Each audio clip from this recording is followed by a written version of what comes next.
pledge allegiance to the flag of the United States of America and to the republic for which it stands, one nation, under God, indivisible, with liberty and justice for all. Salute the flag of the state of New Mexico and the city symbol of perfect friendship among united cultures. Turn the invocation over to Mayor Commissioner. Lord, we come before you today and thank you for the opportunity together to be able to open a public meeting in prayer to you. Guide us and give us wisdom to continue to make the best decisions for our citizens. Protect those that serve us, those men and women in our emergency services. I pray for not only Eddy County, but our state as well, that leaders would truly do what is in the best interest of those they serve. I ask these things in your name. Amen. Amen.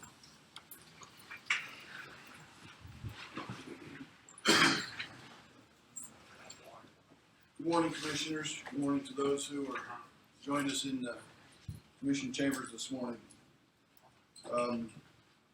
I've not received any written public comments, but are there any public comments from the audience this morning?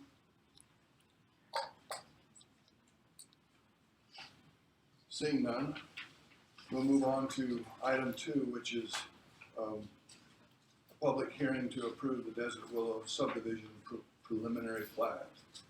Entertain a motion, we open the public hearing. So moved. Motion second, please call for the vote. Henry. Yes. McCutcheon. Yes. Beard. Yes. Carlson. Yes. Woodard. Good morning, Commissioners. Steve. I will try to make this short for you. we have a Desert Willow subdivision. It's approximately 61 lots over an 80-acre parcel, about a half mile west of 26th Street, on Ritchie Avenue in Artesia, just on the north side of Ritchie, like just outside the city limits of Artesia. We have moved through all the agency reviews that are applicable, brought it through planning and development. No one has raised any concerns, with the exception of the state engineer's office, and the concern they had was with the water supply. That was corrected. It was just in how it was presented to them. There weren't any issues with it. It was just in the way it was written down on the paperwork. That was easily corrected. They approved that, and I think we're ready to move forward. At this point, it's just a preliminary plat. In the future, when the final plat comes through, I believe there will probably be the request with that to adopt the roads for maintenance. But at this time, we're just doing a preliminary plat approval on this item.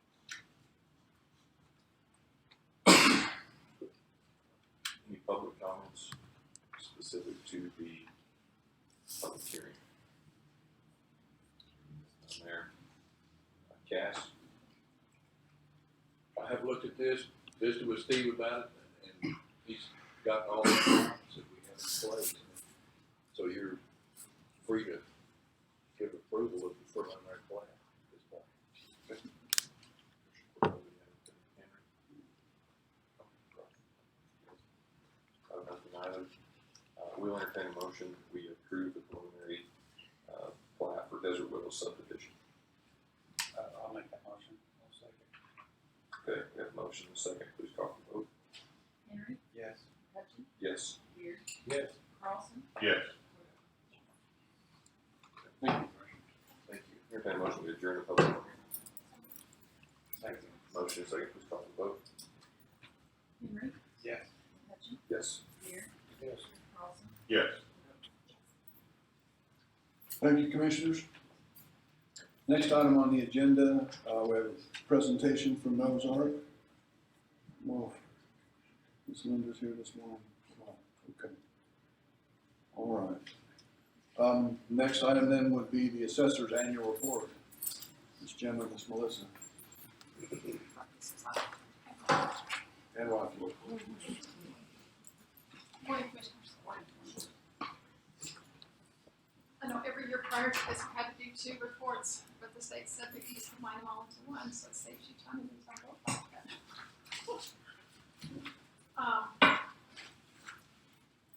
In the report, a lot of it is, verbiage. I think the most interesting thing of it is actually, if you look, the one handout shows that we grew 356 million, and that's taxable dollars, that's not, I mean, so it's a third of full values. So we're at 3.6 billion right now. So that's You grew 30%, is that what you're saying? 33 to 30%. So, you know, if you have something worth 100,000, you're only gonna get taxed on 33,000. So this is taxable value. Well, since that's there, I'll put that. We actually did, can you go up some more? This is up here. Go way too far.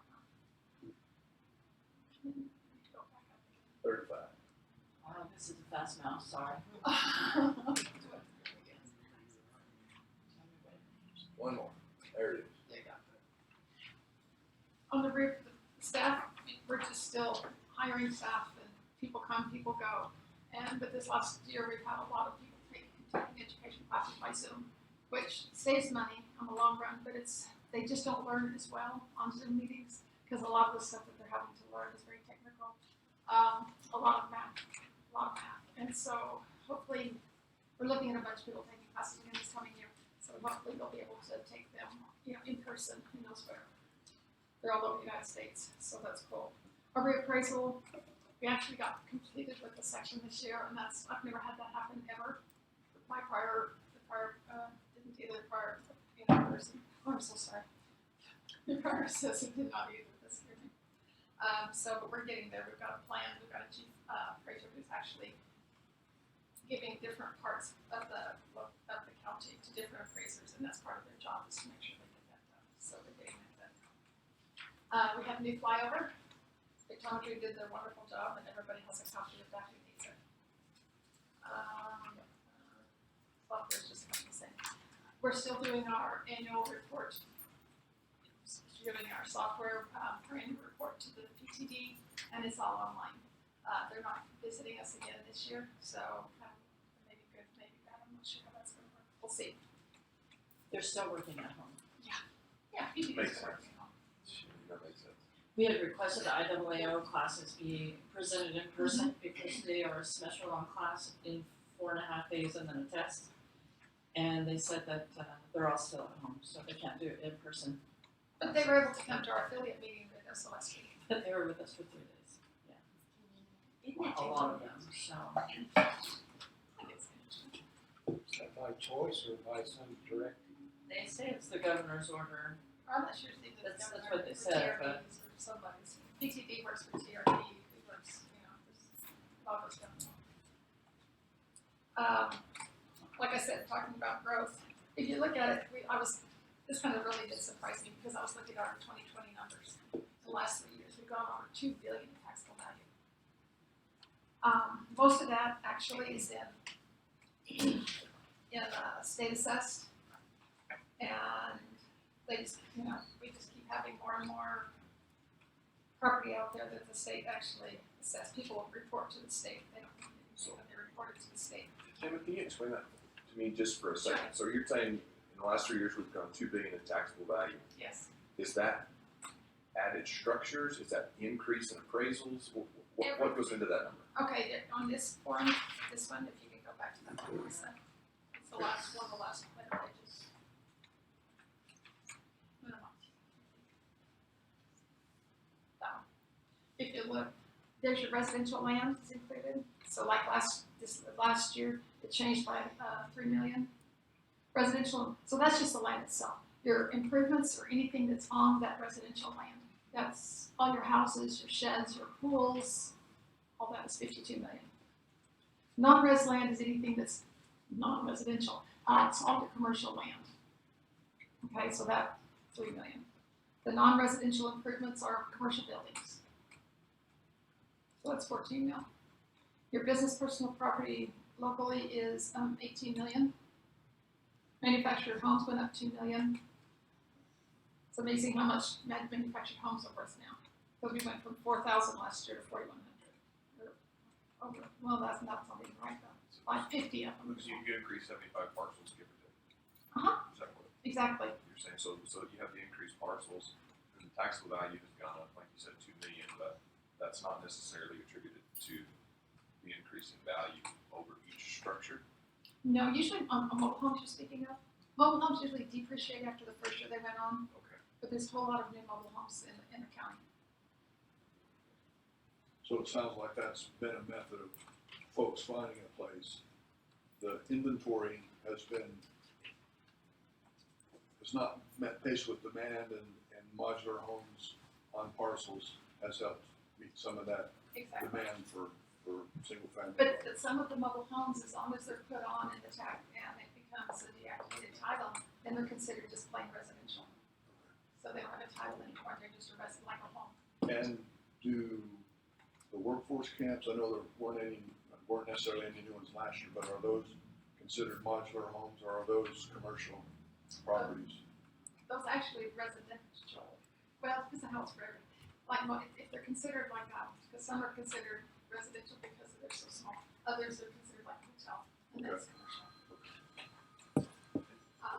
Makes sense. How do you assess, just for me, how do you assess the values based on properties that close, and that's properties that sell, and kind of a square foot value and things like that? I mean, do you use that into the assessments, or how is that? When we're looking at assessing a property, we're supposed to assess by neighborhoods, because everything in the neighborhood is supposed to be more or less the same. So if one is a better grade, so they're worth more, a lesser grade, they're worth less. We try to keep it in according to state statute, that's what they want you to do, is by neighborhood. But you use real time values yearly and updated? Sales, mostly. A lot of properties are coming back to market value as well. So if I live in my house from 20 years ago, I can only go up 3% a year. Once I sell, then I can take it to market value. Okay, that makes complete sense to me. So you see all the properties selling, a lot of those older homes are finally going up to market value because people have been in them for so many years, they're only going up 3%. I see. And that's the only way we can do it. Until it sells, we can bring it up to market value. And when that happens, yeah, go ahead, I'm sorry. No, that makes sense there. So if you buy a home for 100,000 50 years ago, it's 3% a year until it sells today for 500,000, and it increases 3% a year from beyond that. But what happens then, if it sells for 500,000, all of a sudden you're getting taxed, you're gonna pay taxes on it 500,000, Right. not 100,000 anymore. Right. So then it starts the 3% again, unless that was market when they bought it. If that was market, it just stays there until the market goes up. And another thing we've done is we've looked at certain areas and we have done ratio studies and looked at the land values and brought land values to market rates. So. It's quite interesting out there. I appreciate you guys taking the time. Well, and I guess my question is the same every year, but it's interesting. So I know Carlsbad, y'all are smoking us on taking raw land into neighborhoods. So what do we see on that? I know it's hard to give a value per house, but when y'all take, let's say, a 50-acre parcel, or what we just did, 80 acres, turned it into 61 homes, can you give me an idea how that changes the value of that? If it was ag, it was on at $4.50 an acre. If you're putting it, once all the infrastructure's put in and they're doing all their improvements, excuse me, that when they sell that first house, the land on that was gonna be about probably 30,000. You can't buy a lot around here that has all their improvements on it in less than 30 to 40 to 50, unless you're on the river, then it's a million, but that's bigger square. Does that make sense, kind of?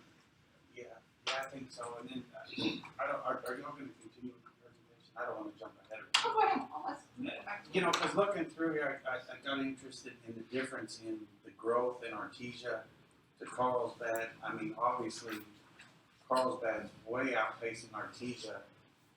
And how does that work? And I'm glad this subject came up today because it really helps me try to figure that out. So when we're saying Artesia, will this new subdivision be in an Artesia number? Obviously, because y'all don't have Eddy County. So how do y'all count Artesia, and then where does Carlsbad come? Does that make sense what I'm trying to ask? Sure, you have three different taxable areas in the county. You've got Loving, Carlsbad, and Artesia, because that's the school districts. Mhm. So in that, you have your in-town and your out-of-town. So this new subdivision is going to be out of town. So it's gonna be considered artesia out. Okay. Did I see that in here? It's on the net new page, it's way up there, just. The net news, like I said, is something new we've never done before, it's. This is it. Okay, And so we that's, okay, now. So does that make sense on that one, then you've got your residential in and out, your non-residential in and out? That means in the city limits and out of the city limits, is what that means. And the boundaries are designated by the school districts. The whole Carlsbad, Hope, Loving, Carlsbad, are all school districts, but then the city does their own. Sure. But but Artesia's done that a lot, we've taken some properties and put them in the city limits. So that just makes them more profitable. We have to tax, they get taxed at a different rate, they should pay more taxes usually. Being in the county is cheaper than being in the city. Or there's less infrastructure and value to the property. Exactly. Then if those adjacent properties are connected to city infrastructure, that's when cities look at annexation and those kinds of things. Exactly. We're hoping to get something like that done at some point in the future. We have a couple of parcels we'd like them to look at. So do you have any other questions on the net new portion, the new, everything on that page? Okay.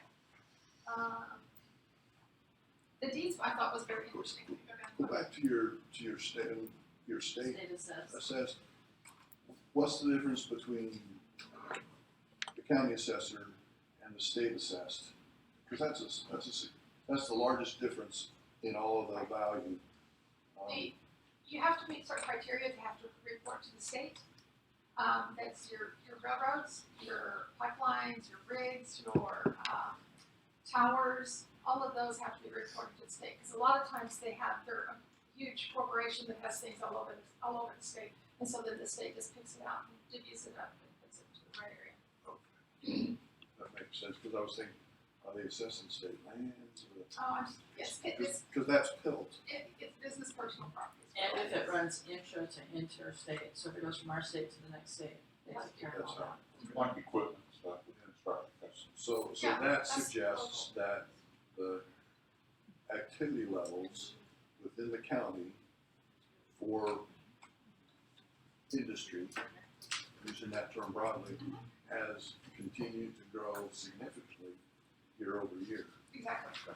Now, see, the things like rolling stock, that's not county, state assessment, that's, you pay time, you pay your weight distance tax and your tag tax and all those. So that's not under that, it would be like a dozer or a hot mix plant or crushing setup, those type of things, construction are state assessed. And so you turn them in and it goes on a form and you list them. And basically then you list the date, the year that it was purchased, and then it takes it as a percentage of the value, of the purchase value as the fair market value of the taxable value. And so you'll go through and you'll list them, and then you have to keep track of where those pieces are located throughout the year to where you put them on the assessment sheet, because every county and every city has a different value. It's really interesting. So the midstream plants that are moving product, are those county assessed or state assessed? Yes. Okay, so there have been several new midstream plants that have come up. And we do find a lot that haven't reported to state assess that are personal property, assessor finds, and then she sends that up to state assess and they put it on immediately. But the IRBs, where they're only Yep. paying 20% or whichever, that definitely is all state assessed. But it's interesting, you'll have a farmer who has property here, and one has property in Eddy County and then property in Texas too. So it depends on, the date is January 1, wherever that property was located, January 1. So if it's located in in Texas on January 1, purpose located in Eddy County on January 1, depends on wherever. And then they do the depreciation schedule. And after about 10 years, they come off your depreciation schedule. Then we don't put on anymore. And our only loss is in livestock, Right. What's that? no rain, so farmers aren't really doing too much. Interesting. Right. So, do you have any more questions on this part before we go to deeds? Okay, the next page then. One more. Yeah, the deeds were interesting because there's so many sales, but it was only 6.5% more than last year. I don't know what happened in, of course, 19, I would think that 19 and 21 would be very similar, but they're not, or not yet, put it that way. There's still lots going, still lots going on. And boundary surveys, still, people are always taking a lot and splitting it in half and selling the other part, or putting two together, or that's what that amounts to. The permits. And it's interesting now that the county's doing permits, all of that, because we get a whole lot better information from the county than we ever did than the state, of course. And the permits are City of Carlsbad, City of Artesia. Those aren't in the county, and those aren't in the state assessed properties either. So that's your history on that. We found a house just yesterday, a really huge house that's built way out on a ranch. We're not even sure how we're gonna get in there yet to measure it, but no permits, nothing, they just built their house. Gotcha. So our appraisers are doing a really good job. I mean, when you're out in the county, I don't know how people can build a whole house though, but they've managed before. Add shops and barns and, the city, Let me tell you how they do it in the state, it's so hard to deal with, they just do it. Right. Because the state won't have inspection. Right. They make your life terrible, so people just do it. Right. And so if the state was better at doing their job, it would be a more seamless process, but it is so terrifying to go through that process. And the best we're tool not that we talking about have, individuals, are we? What was We're that? not talking about individuals, we're just talking about as a whole. No, I'm just talking about the, construction distribution in the state, like Yeah, it's just, construction industry is where you are. it's very, very difficult to build anything outside of the 5 mile radius, because the city's good to be able to call the city, they want it, but it's not a big deal to get help with that, but the state, they have certain days they show up, and they're working from home. Yeah. So, heck, just build it, I don't blame people. I'm just saying. the best tool that we have is pictometry, because when we found this house yesterday, we could go back years to find out when did that structure come in. Yeah. And we can go back to the date of bill on the taxes. How will that get in? What, these owners of this property gonna face some kind of repercussions other than We property can tax? go back 10 years. I've never done that because I just think that's excessive, even though they're being excessive also. But we can go back 2 or 3 years and then they get to pay penalties and interest on that tax, on those taxes that they did not, even if they didn't get a tax bill on it yet, but they're going to, the big one. I mean, why did we miss it?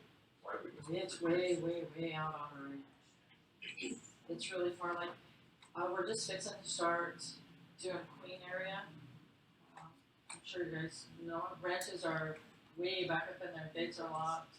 So it's a little tricky for us to get up in there to measure what's been built up in there. So this one had it's got 2 older houses on it, and I don't really sure how my appraiser found it, but she found it, and yesterday she went through all the deeds that we've had, and we've never got permit on it, we've never got a permit on You do like Google Earth and find it. That's what we're doing with pictometry. Spectrometry, it. Pictometry. Our pictometry flies over the whole county. we get that updated every year, whereas Google Earth, you don't necessarily know when the last pass was implemented into that. So ours is specific to the county, and the resolution is pretty good. I mean, you can zoom in on your house and say, and it'll say down there, here's the date that this photo was taken. So, oh yeah, this was Sunday, because there's my outfit. So We have people get really angry because when I'm working on some areas, I'll see livestock out there in the backyard. I mean, they've got a pen, they've got a rope in the ring, they've got all this stuff, and they've never rendered any livestock. So they got a letter sent to them, this, to make sure they rendered the livestock. And the tricky ones are the barnuminiums. So one of our appraisers found a shop, and she went to measure the shop, and it's got these beautiful French doors, and you can look through the doors still under construction. And it's got this real beautiful spiral little staircase, and the owner came and he goes, no, it's just a shop. Well, it's a shop with kitchen cabinets and a living room and a stairway, and I'm sure it has bedrooms, got windows all through it. It does have a shop door on the back, but he continued to argue with them, so my appraiser just said, well, I'll just call the city and they'll come look and make you tear it down. And then he was like, okay, it's gonna be a house. Right now it's a shop, but we're gonna put it on for a house next year because it's still under build. But the barnuminiums are tricky because they look like shops. So our appraisers are doing a really good job. They're finding a lot of property that otherwise never would be. This is so true. And from the sky, it just looks like a shop. Yep. Get out of the car, go look, knock on doors. And some people don't like that. There is a mistake on that staff. I left a person out. Yeah, so so I did the round. But a lot of our people are certified, and that just means they've had all their IWO classes. And so they get out in the field and they do every appraiser has to look at all the permits and try to figure out, what has changed, what hasn't changed. All they do look at all new construction until it's finished. They stay very, very busy. And then on this next page, this is what the reinspection plan is. And that's our reappraisal plan. They're going from bottom to top, or top to bottom. And so they're different ranges, township and ranges of school leads. So that's the first one we've ever had anything leaked since that.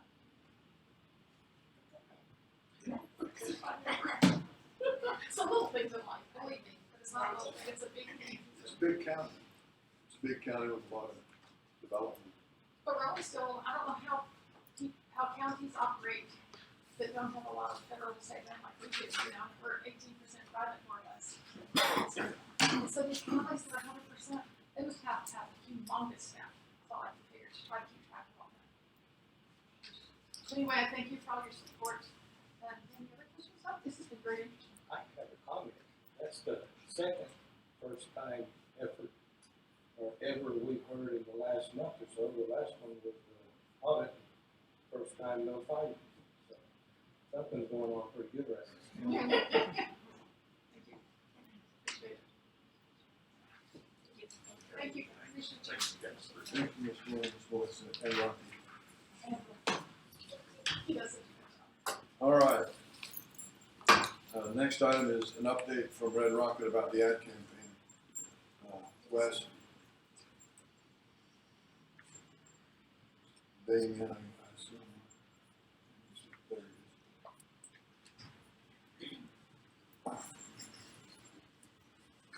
is. Good morning, Commissioners.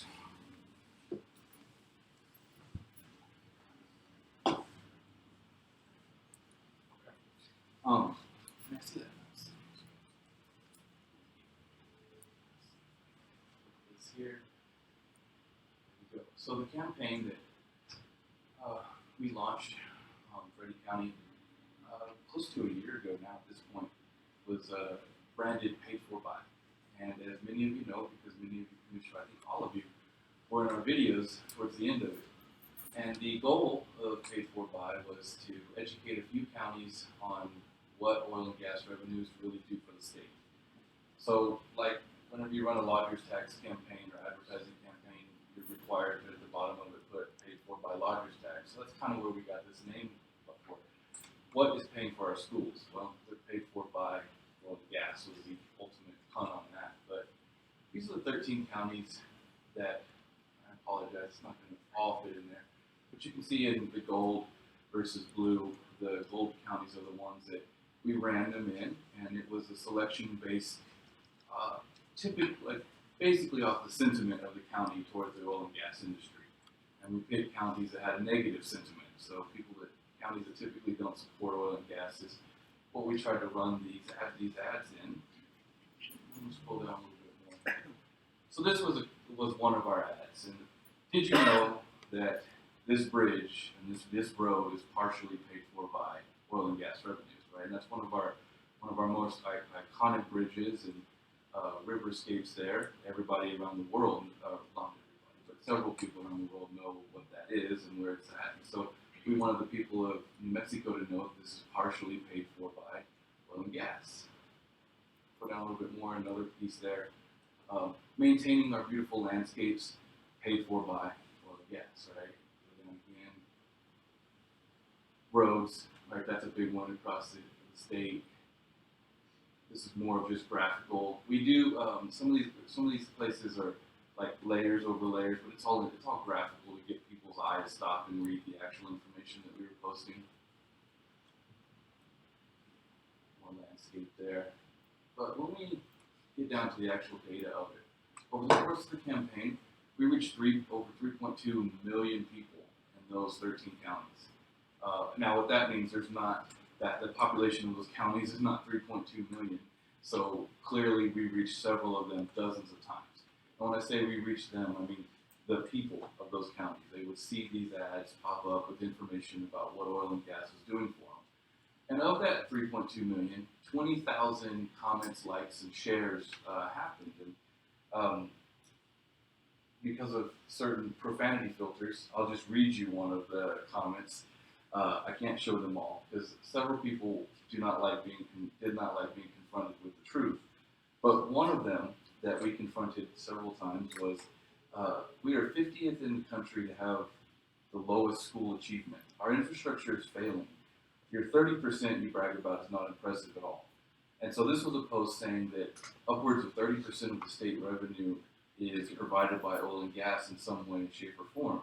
And this person was pointing out that, yeah, you're paying 30%, but our education still stinks. And so one of the objectives in the past and hopefully moving forward that we wish to achieve is just more of an education stance. Like, we don't want to rub citizens of New Mexico's face in the fact that we're providing so much revenue. It's not geared towards that at all. It's more about educating people on where the revenues come from. Now, the confusion is, okay, once we give these revenues to the state, what does the state choose to do with it? And as I'm sure many of us in this room know, we can't control what the state legislature does with our revenues in many cases. So this person was clearly confused that, yeah, you're giving 30%, but the system's still failing. That's not an oil and gas particular problem. That's maybe a legislator problem, maybe.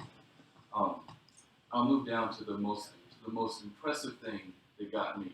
This is the number that I found just shocking. So in the marketing and advertising world, it's very common that less than 1% of the people that see your ad do anything with it.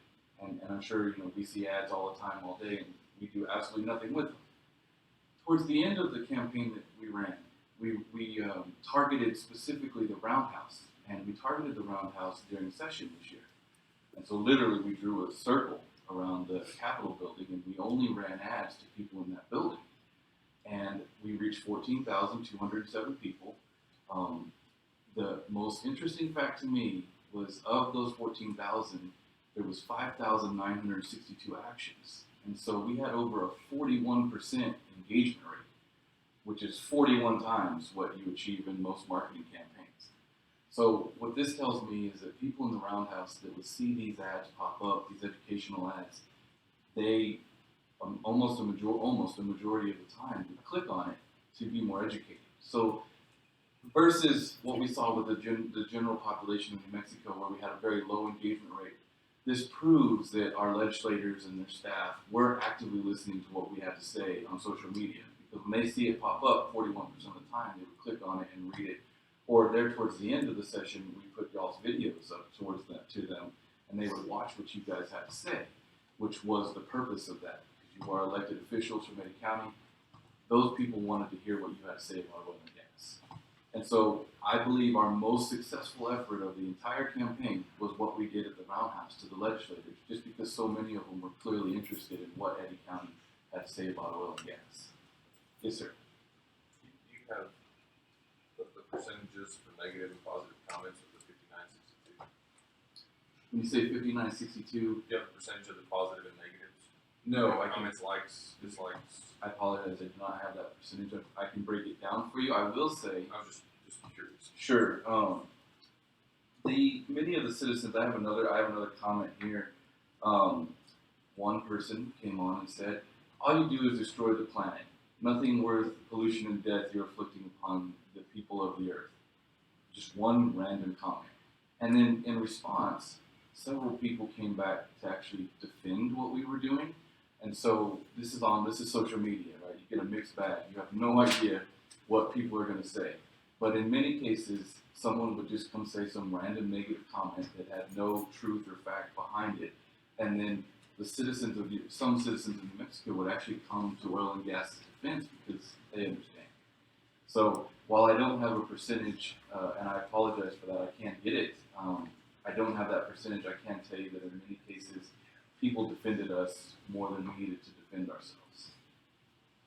Well, and I mean, that should tell us right there that people are getting educated, right? And that's the whole goal, of this campaign. So, And then how does it work? Because I've seen a lot, even on little stuff I'm posting, where I'm getting some goofball from California that wants to respond to it, has no idea probably don't know where New Mexico is, more or less what he's talking about. So on these comments, I know y'all targeted those counties, Right. but once they start making comments and shares, were we getting a lot of out-of-state nonsense, or was it pretty much staying within the state?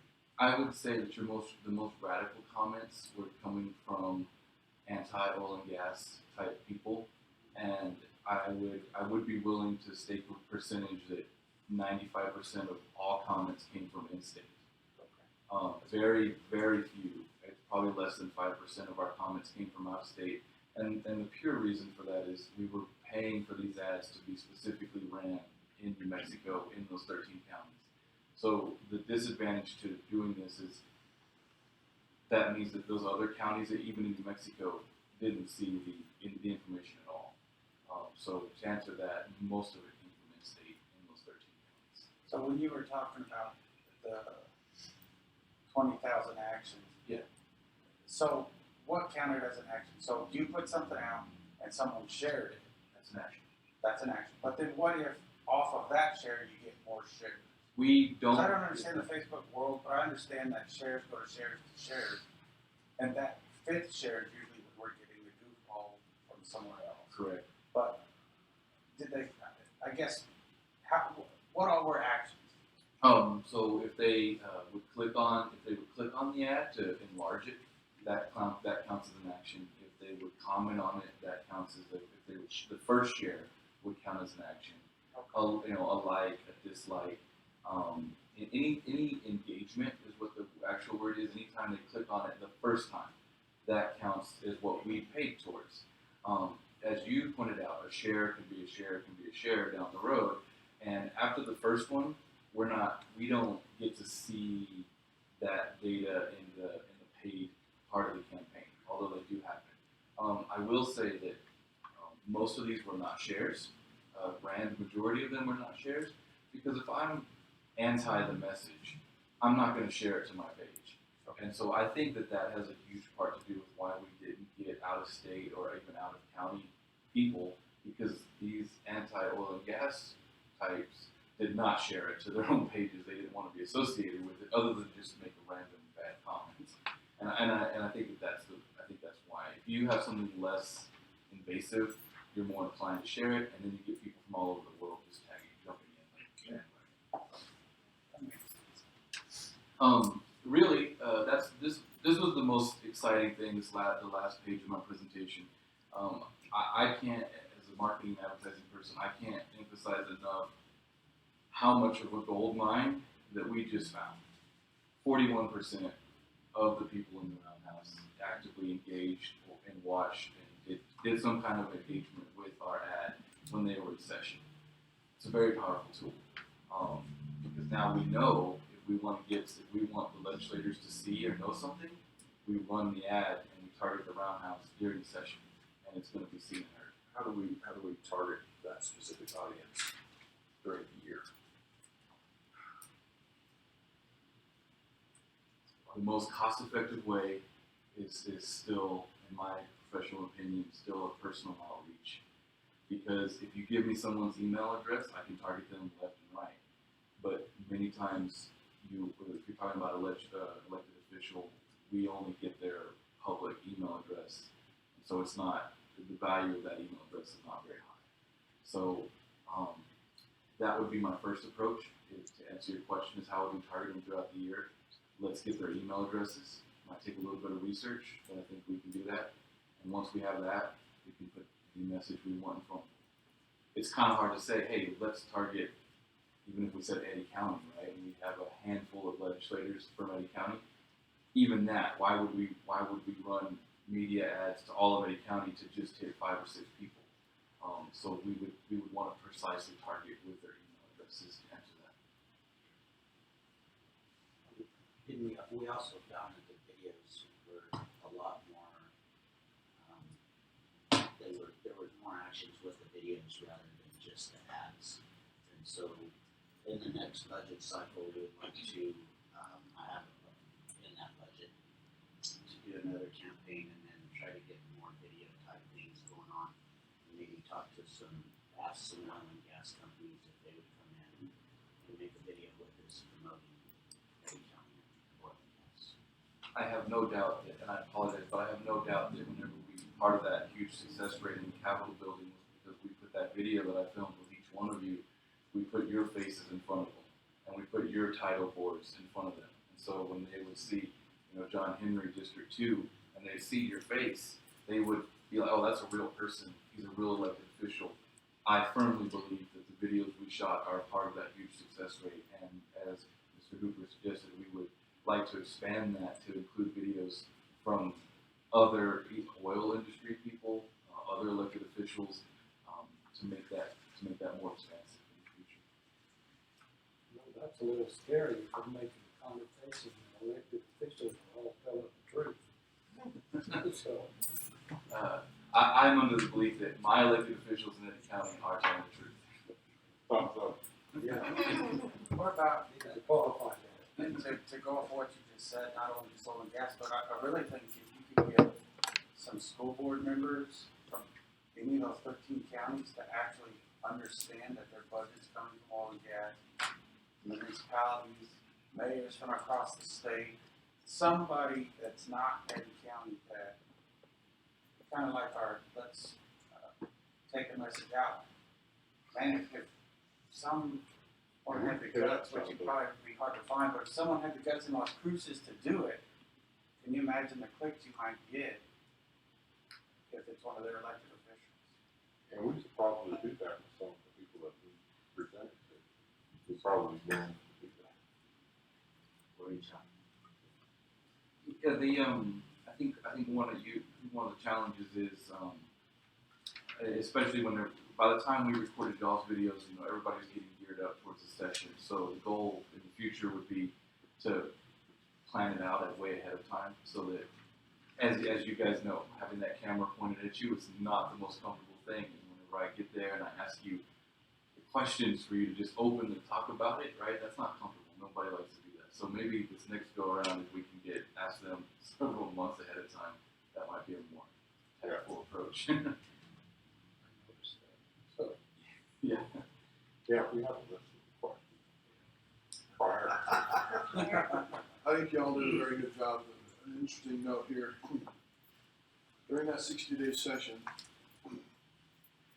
the way the session was conducted, the people that were in that circle were elected officials and their staff.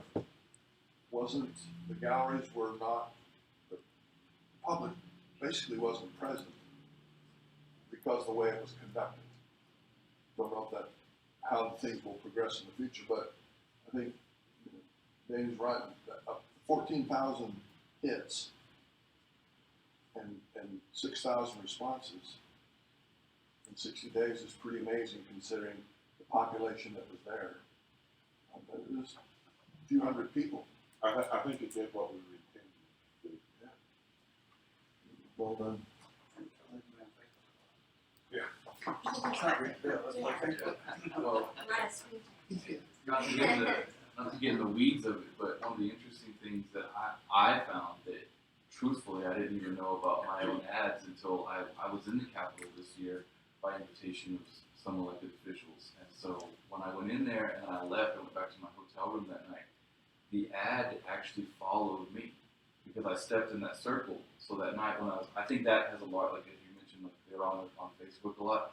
It would actually follow them. Anybody that went in the circle and then left, the ads could still hit you because you were in the circle that day. And so I think that when they were on their downtime, or maybe in one of those overnight sessions, they were on Facebook and could actually watch our videos. That's great. I understand that. Thank you. Thank you guys. Thank you, Dan. Well, thank you. All right, with that, we'll move to the training agenda. Item number 1A is approved commission meeting minutes for March 15, 2022. So moved. Second. Motion and second, please call for the vote. Same? Yes. Yes. Yes. Yes. Thank you, commissioners. Item 1B is the expense approval report for March 2022. Questions? Okay, motion. So moved. Motion and second. Motion and second, please call for the vote. Yes. Yes. Yes. Yes.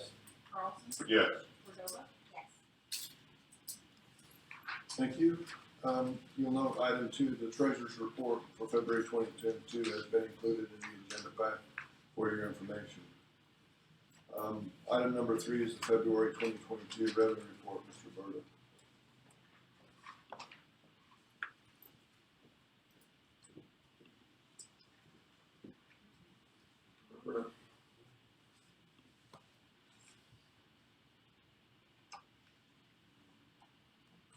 Okay, so for the February 2022 revenue report for gross receipts tax, the county collected $3.6 million. And I just wanted to point out, I know I kind of talked about it in the past before, but as you can see, this year it kind of has been fluctuating up and down, up and down.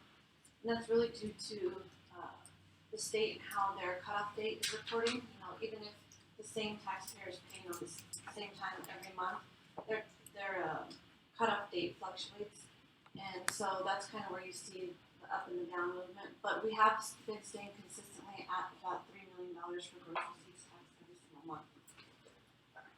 For oil and gas, for the month of February, the county collected $6.2 million. That was just slightly little bit less than last month. That's because for February, that was November's business month, so that's where oil and gas kind of dropped a couple dollars. We'll see probably another slight decrease for March because the price back in December dropped to about 68. But then the last 3 months, April, May, and June for that distribution, obviously that's when gas went to $80, $90, and of course now it's at $105. So you'll see an increase those last 3 months because production's been holding pretty steady right at about 17 million barrels. So that hasn't really changed. For gas, we're running about 97 million units. For the month of February, the price was a little over $7, which is extremely high. We're not used to seeing that at all. So overall, like I said, in March you'll see a slight decrease, and then the last 3 months it'll be quite a bit of an increase for the rest of the year. So with that, I'll stand for any questions.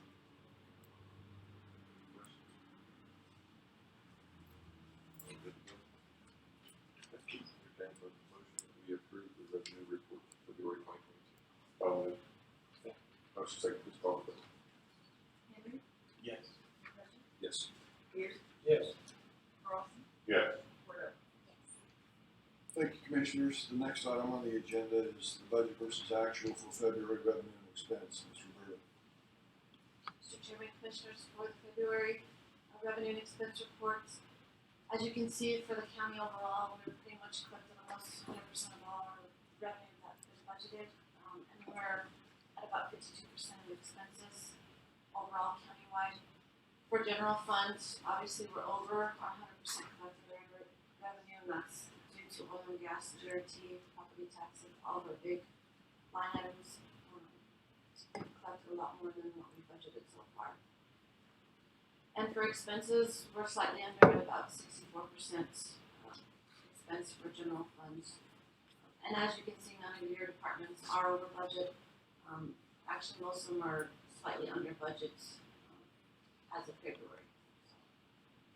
And then for the road department, we're almost 100% collected in revenue at about 98%, and he spent about 43% of his expenses. That was the information. Questions? Having none, we'll entertain a motion to approve budget versus actual February and revenue. So, second. Motion second, please call the vote. Henry. Yes. McCutcheon. Yes. Beard. Yes. Carlson. Yes. Thank you. Thank you, Ms. Roberta. Thank you, Commissioners. Agenda item number 5 is the 2022 revised election letter for the Eddy County Volunteer Fire Departments. For your information, if you have any questions, Chief Mack is here. Mr. Chairman, Commissioners, this is just to update y'all on who currently holds the positions of Chief, Assistant Chief, and Secretary. Protocols. All right. Next item is Volunteer Fire Department para form approvals. Chief Mack. So this is an annual thing that we have to get approval from the Commission for Chairman McCutcheon to sign the documentation for the volunteer para. He had to sign it so we could get it mailed out before we leave, so. Entertain a motion to approve volunteer fire department care form approvals. So moved. Motion second, please call the vote. Henry. Yes. McCutcheon. Yes. Beard. Yes. Carlson. Yes. Thank you, Josh. Thank you, Josh, appreciate it. Item number 7, lateral compensation incentives for new hire certified sheriff officers. Sheriff Carriage. Good morning, everyone. Sheriff. A lot of this on the following slides.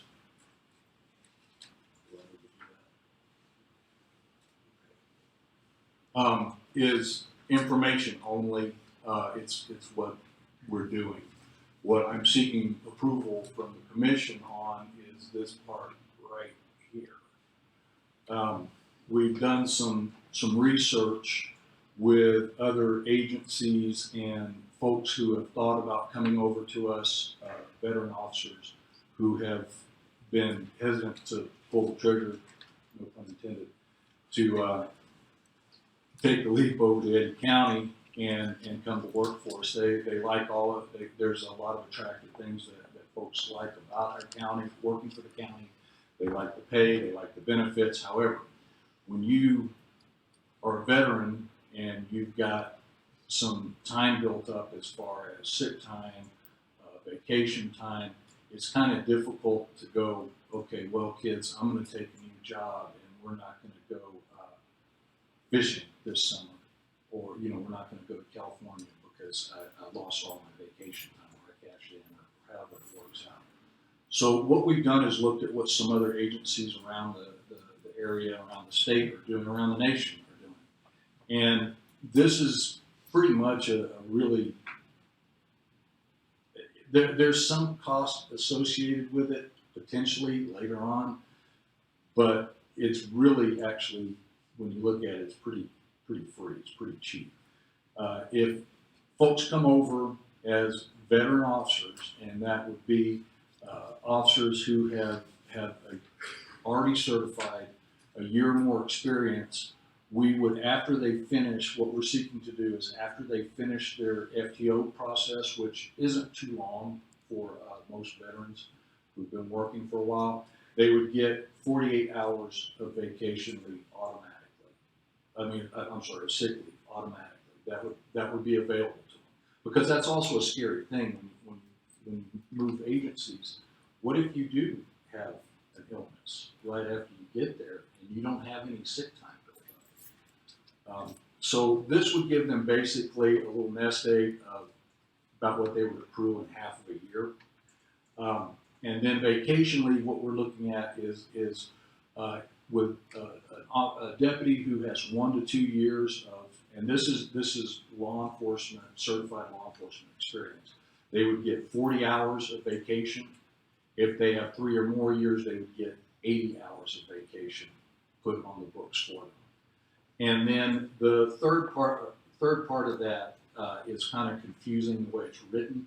But what it means is if someone comes over with 5 years of experience, they would accrue vacation time.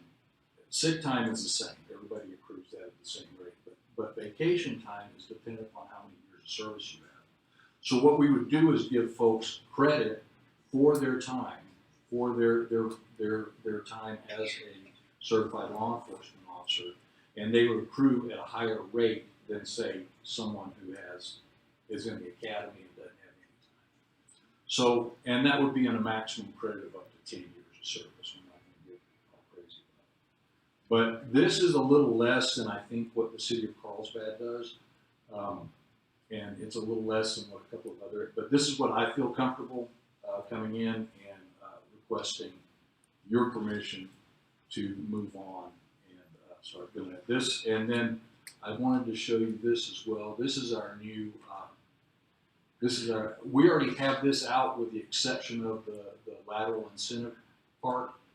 We've already put this out, kind of following on with some of the local agencies have shown what they're actually paying people. And we decided to start really advertising what we have to offer. So this would be, the lateral incentives is what we would be adding onto it with your approval. So a simple way to consider this is for experienced certified officers, the associated cost with the laterals would be considered, it's more beneficial for the officers as a signing bonus than the actual signing bonus. And it's equivalent or less expensive than a signing bonus depending on what you set your target at. So folks would rather have these benefits than the cash when they come over. And if that helps us get the certified, experienced individuals, it's a wash from other incentives that and I think that's where the sheriff's coming from. We allow this, the cost of that benefit is equivalent. This actually saves us money over bringing in and sending someone to the academy. That's an expensive process. Just the academy alone is $3,500. But that's what I was gonna say, it's actually cheap money. It really is. And honestly, we tried the sign-on bonus thing. I don't like that. That's insulting, I believe, to my folks who are already here, because I would rather do the longevity like we've done, like y'all have already approved. I would rather keep that going and give another incentive for folks to come over instead of giving, and really we weren't giving a whole lot as a sign-on bonus anyway. It really didn't make the whole hill of beans to some of the folks that I talked to. So I feel like this is a viable option. We've staffed it, we've looked at it, we've talked to other agencies, and they've said this works. So. I like it. I mean, I think to a lot of people, time off and having that, as you just read in the nest egg, is so important to people. And I like that we're kind of encouraging that among our employees versus, like you said, just cash in blood. You know, it's more personal. Well, and there is a fail-safe that we want to put into it also, and it's that you cannot cash this out vacation time if you leave within the first year of your probationary year, because that would preclude somebody from coming in going, hey, yeah, I'm on, and get off FTO and like, okay, I'm gone, pay me out. So Well, they may have 10 years of experience and leave with the whole time. so that would be the only caveat that I would want to put in. I think it works like it pays for people's experience. I think it gives them a little security when they come. It's not just like, Saves us money on the academy. And It improves the caliber. we know that we're getting experienced officer that goes out and field immediately and can be productive. I love it. You're gonna target specifically the RTGP. Now we picked on it enough. I was like, We're looking outside the county. Yeah, I know we discussed that the other day, absolutely. Yeah, absolutely. Okay.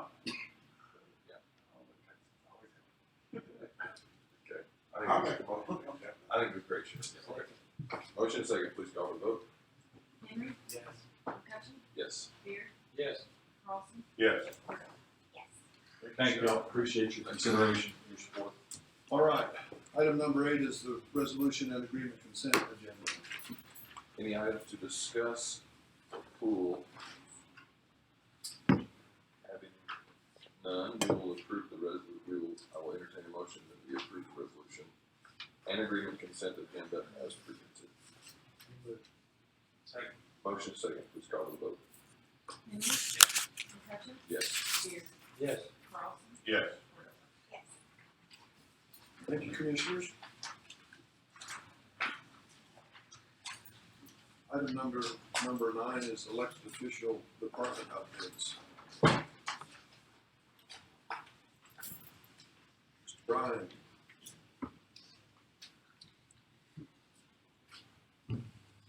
Chairman McCutcheon, Commissioners, I just want to provide a brief update on the facility master plan. Got a slow start on our first site visit, however, we gained a lot of ground on the first site visit as well. And covered a lot more buildings with the team that came to look at them. Where we originally had about 8 visits to look at all the buildings and assess them. We sat down and discussed with the contractor, we think we're gonna be able to accomplish that in about 3. And so as soon as that 3rd visit concludes, we'll ask for a summary of, just a overhead rough summary of the findings and share with the commission and county manager, and we'll go from there.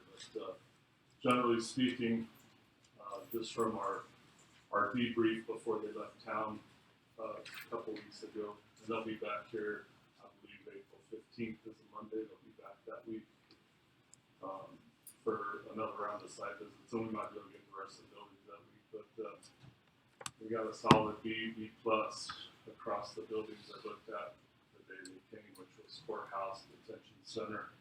We had them out the sheriff's office, all the buildings in our Tuesday. So generally speaking, we're looking good. We have some deficiencies in some areas, but and then with that, I'll stand for any questions.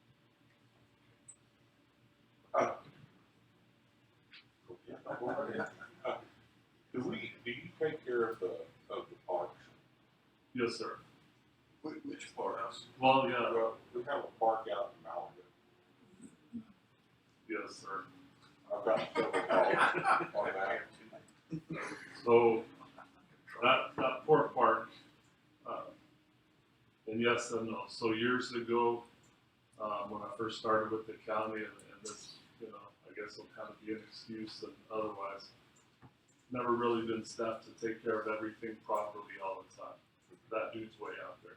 However, there was a time when there was a chief out there at that Malaga volunteer station that had contacted me and said, hey, we want to start taking care of that park. If you can pitch in every now and then with funds or tools or anything like that. So that was the agreement at the time. However, I do know that chief is no longer with the county, and for lack of, I said all I have is excuses. We just haven't paid any attention to that. While we pay attention and put more focus on other properties that, are more. Can we put some focus on that? We'll do our best, sir. If we can't do it with our own forces, we'll work to try and find an appropriate vendor to help us with that. Yeah, I'd like to see that. And, Understood. yeah, fixed up. Understood. Thank you. I have one quick question. Would it be possible to move those 2 screens closer where some of us on the back row can see them? Possibly just with the extension of modern technology, but even like the TVs I have in my house, I have a movable arm, so I can move them. Yeah. I'll only get you about that much closer at the max. I think that would be I was thinking like a movie screen. Or do we put bigger monitors there? That's a possibility, because I think we could get the bigger monitors there with the same brackets, and it still would hang down so far that it would be a hazard for most folks. I'd appreciate that, you know. I think the bigger monitor and possibly the other bracket might. When, with the cost of monitors these days, it's, Not as much as it used to. yeah, we can talk with Miss Carol and see if there might be other technology, because we have our little, so we have our pads that we can scroll through, and Miss Carol's team scrolls through, and the presenter scrolls through. So we could either link the pads, or we'll find a way to help you be more, have more visual. So, For some of us, there's a little older. understood, sir. Hey, We're not even on the back row. I know. Well, you know, if they're there, or what if they were, you know, mounted from just a different angle, whether you were looking this way or being able to look like that. You know, there's some. we'll work on something. It's tough. Well, I sit in the back and I'm looking at that screen, and I got two that are closer to me. I don't know why I'm focused on the bigger TVs. Thanks, Brian. Thanks, Brian. Thank you. Other departments, elected officials. Very quickly, you'll see on the travel consent agenda that I traveled to Quantico, Virginia. Lieutenant Eric Threlkill graduated the FBI National Academy, a 10-week-long academy. He's been away from his family, paid for by the FBI. It was definitely, he was the first from Eddy County Sheriff's Office ever to attend this academy, and I had to leverage some of my federal friends to get him in there as quickly as we got him in, and it was very impressive. And he came back saying, you know, that was the most worthwhile thing ever. He received, I think, 30 graduate credit hours towards from the University of Virginia towards his master's degree, which he is now pursuing, and he should be done with it in about a year. So this was a big deal, and we're very proud of him. He is actually acting captain right now of the detective division. He's the acting chief of detectives right now. So we're really proud of Eric, and if you see him, make sure, if you would, congratulate him on a job well done. Additionally, we had our Board of Trustees meeting for our new Southeast New Mexico College. We have selected a vendor to do our president search. We're going to do a professional outreach, and so we're going to go into negotiations now to get a contract for that, and hopefully get a president selected in an expedient manner. So things are progressing very well over there. I think that we're going to have our Independence Day on the 11th, and there's going to be a big celebration for that. This is a major accomplishment. The faculty and staff out there are just amazing, and they're working their butts off to make this transition happen. I've been biting my nails and had some sleepless nights over it, because this is a big undertaking, but it's working, and we're getting our money transferred over, hopefully the rest of it, here fairly soon. We've got MOUs in place, so it's a beast. It's a big animal to steer, but we're getting it done, and we have a really good team. And so I just wanted to say we're very proud of that. And then one final, we've got a lot going on in the sheriff's office, but one final thing I want to say is Commander Leos and the county manager and I are working, trying to get some, you've been out there, some better facilities for the drug task force, and we're making some progress on that. So we'll keep you updated as something, if anything, from Thank you all again for your support. Sure, thank you.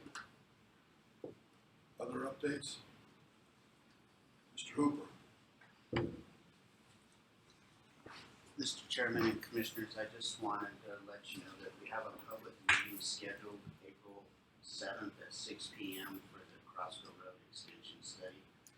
You can access it virtually or in person, and we'll have it at the fire services. That's all the landlords, everybody been notified, received.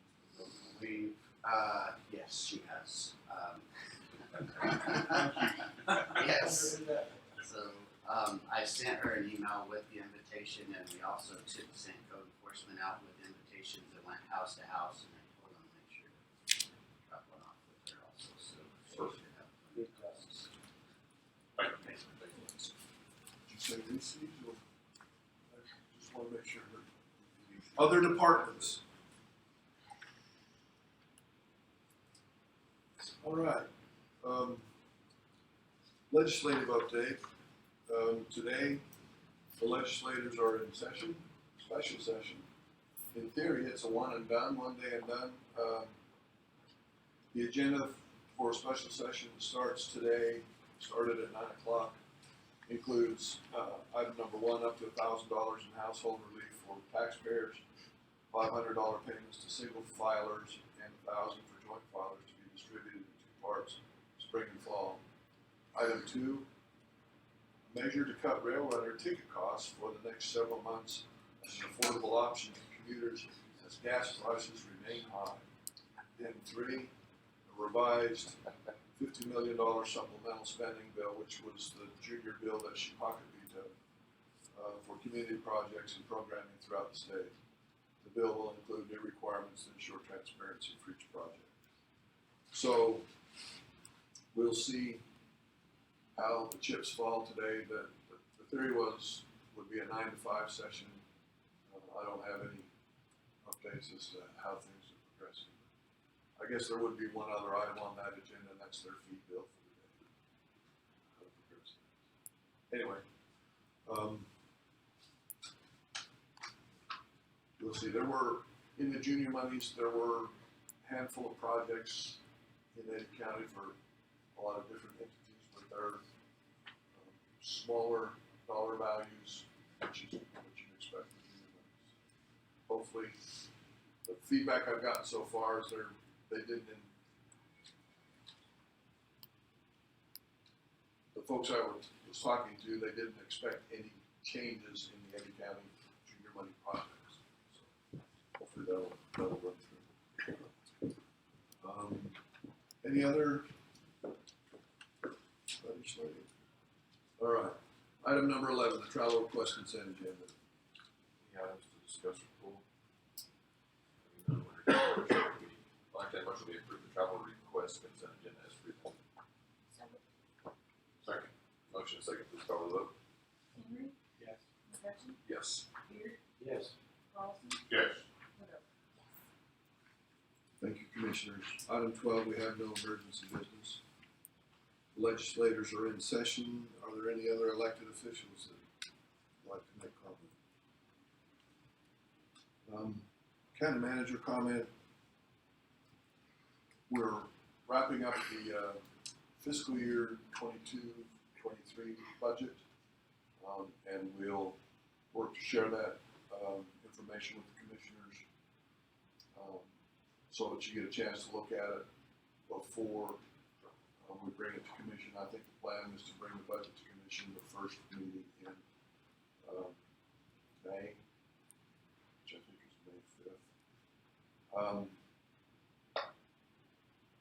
Some things to consider in that budget, and you're aware of some of those already. The discussion about fire and rescue and things like that. Overall, I think we will present you a balanced budget.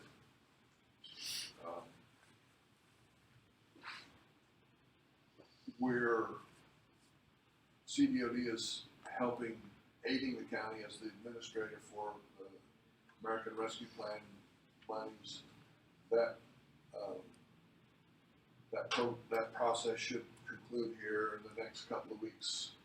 Where we receive all the applications, we try to give them sufficient time to petition for that. And then we'll, bring that list of awards back to the commission.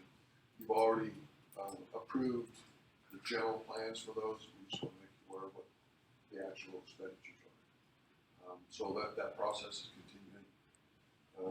In May, the end of May, the second portion of that relief money, the county should receive the second portion of that money at the end of May. Activity levels for our other projects continue. We're very active. Several of you have seen progress on the West Loop. That work will continue. Weather's warming up, and so road project activity will start to increase. A lot of projects have been encumbered and ready to put boots on the ground and get going. So we'll continue that effort, which is just a continuation of the information that Jason and Wes have shared with you previously. We're working we've made a selection to replace Monticello at the front desk. She and her family had another opportunity out of state, so we interviewed and we made a selection. So hopefully in the next week or so we'll have that individual in place and start training with Ms. Terrace. Other than that, probably any questions that you might have. Try to stay in close contact on lots of different fronts, but I appreciate your support.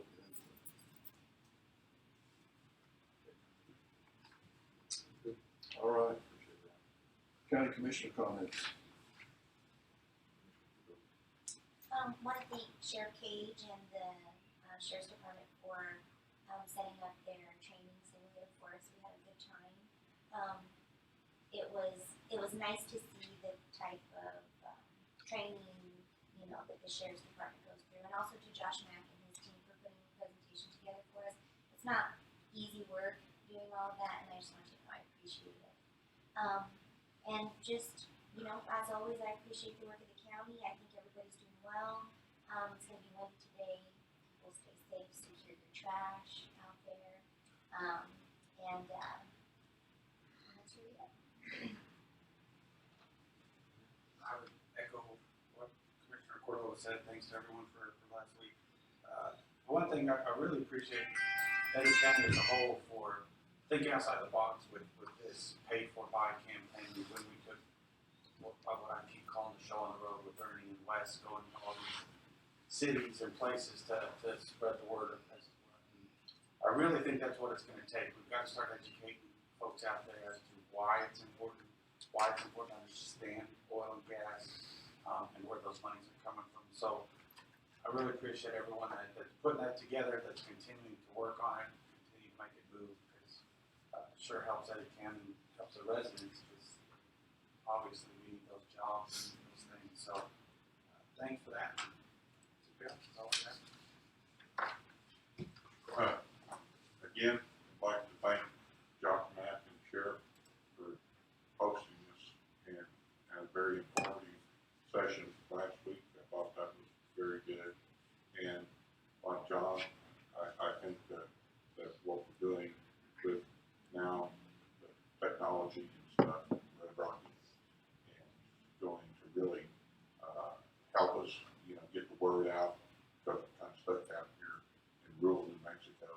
And if we can target those guys while they're in session and stuff and get our points across, I just think that we're better off.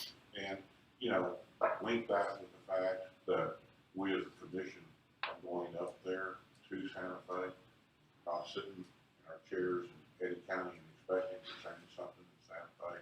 I think that works hand in hand together and really makes an impact as to what we do. And with the results that we're getting, the percentages of stuff that we're contacting up there, it makes me think that a lot of our issues, not just the oil and gas, a lot of our issues, we should use maybe the same technology to do that. So. I don't have a lot to say, another echo on the county's doing a great job.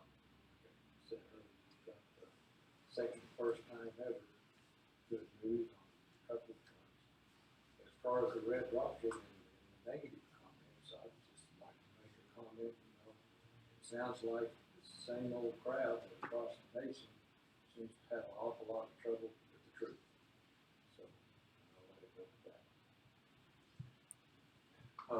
So what we did last week, what a lot of commissioners spoke about, we looked at with Josh, and he's done a presentation about how we can better provide fire services to the whole county, and that's what that meeting was all about. It was pretty in depth and good, and I would like to kind of dovetail that into what Red Rocket was doing, and it's really apparent that government are terrible. Government are absolutely terrible marketers, and so we know that what Josh is doing seems to be like a good path forward, and when we decide to go on that path, I would like to maybe use our Red Rocket to target Eddy County and educate the citizenry what we're doing there. Also, we're looking at a new judicial complex and things like that. I think the citizens have a lot of trouble when we spend their money and they don't understand why we're spending their money. And so if we can use the Red Rocket platform of targeting people, then everybody would be on the same page, and they can have all the same information that we do. And it's really up to us. We say, well, people should listen to meetings and get educated. Well, they should, but the fact of the matter is they don't. So, and yeah, people are busy. It's 9:52 in the morning. So, so it's up to us to make sure that we are giving the citizens the same information that we have, so that they're able to either disagree or agree with other elected officials. As long as we're transparent, we'll be good. And the sheriff, he took us out, and we got to shoot really cool stuff. Shot some zombies and things like that, which was fun. But let me tell you, the thing that he has are these 3 screens, and you stand in front of, and then you have a firearm that's interactive with the screens. And the first one, I was sitting there next to Commissioner Cordova, and it's a school shooting scenario, and they come out, and you're sitting there, and there was an officer there who was a really good shot. You don't want to be shot at by somebody from Eddy County here. So, like, he was deadly. So, but he's going through this scenario, and there's shots fired at a school, and he goes in there, and then there's this girl crawling on the floor, and the guy gets shot with an AK-47. Like, it was completely real. Like, you could feel it, And I thought, what great training is that for our law enforcement to go through? And yeah, it was gruesome and bloody. And Commissioner Cordova, she goes, you really kind of get into it. And yeah, we were into it. It was really graphic, but extremely important. So that's really important for officers to go through, because that will not, if they're in that situation, it won't be the first time that they will have seen that, like Commissioner Cordova. That was the first time we'd seen something like that. But he was completely calm and collected and did everything right. So we appreciate the sheriff for offering that opportunity to the officers and getting trained. So during that meeting, Roberta brought up, we were always supporting public safety, and so we appreciate her candor there and saying, to tell, not candor, what's the word? Roberta always tells it like it is, so maybe we'll use an incorrect word. Candor, okay, all right. Anyways, okay, candor. So we appreciate her bringing up good points like that and making sure that we do what we have set goals as commission, what we follow through with the goals we've set as commission, and number one of those is public safety. So, anyways, and I would like to get rid of some ordinances. So we talked about that a couple of times, just completely changing the subject. I want to get rid of some ordinances like Commissioner Beard. I think you agree on that. I'm talking to anybody else about that. Just worried about that. So that ends in the East Loop. I know that Wes is working on that, so take with engineers, give them a little, in Spanish, you give them a little chicha, you give them a little, so they keep moving and we get going forward on that East Loop over there, because West Loop's really going good. And I'm reminded last couple of days that you can't do anything without opposition, which is okay, which is, it's good. So, but things, maybe things on the West Loop have gotten ironed out. We expect the East Loop is going to be some opposition, a few things like that, but as long as we visit with everybody, maybe we can be transparent enough to get everybody on the same team. So I should probably shut up. Sorry for talking so much. You're doing good. No problem, Commissioners. Say what you want to say. All right, with that, we do have an item for an executive session. So the board will need to put us into an executive session. How long we going for? 15, 20? Better do 20. We need a break? Alright, so we're gonna break, we're gonna come back at 10:15, we'll break now, then come back in session at 10:15. Good. So we have to go through the, Yeah, you need to make a motion. right, So moved. Okay, we have a motion and a second to go into executive session to return at 10:15. Henry, Yes. Hutchins, Yes. Beard, Yes. Ross, Yes. all right. Close. Okay, are we good, Stephanie? Yes, we're live now. Okay, entertain a motion that we come out of executive session certifying that we spoke and only spoke about threatened and pending litigation for congressional district. Motion second, please call for the vote. Henry, Yes. Hutchins, Yes. Beard, Yes. Ross, Yes. Woodruff. Yes. And there was action taken, the action taken was that the Eddy County Commission agrees to authorize up to $60,000 for professional services. Make a motion, coming out of the closed meeting. To do those. Okay, the action taken is presenting the motion that presenting the motion that Eddy County will agree to authorize up to $60,000 in professional services for attorney's fees or a motion to intervene with the pending congressional district lawsuit. In the 5th district. Pending in the 5th district. Pending in the 5th district, okay. So moved. Second. Motion and a second, please call for the vote. Henry, Yes. Hutchins, Yes. Beard, Yes. Ross, Yes. Woodruff. Yes. And one motion is remaining. So moved. Motion to adjourn, first and a second, please call the vote.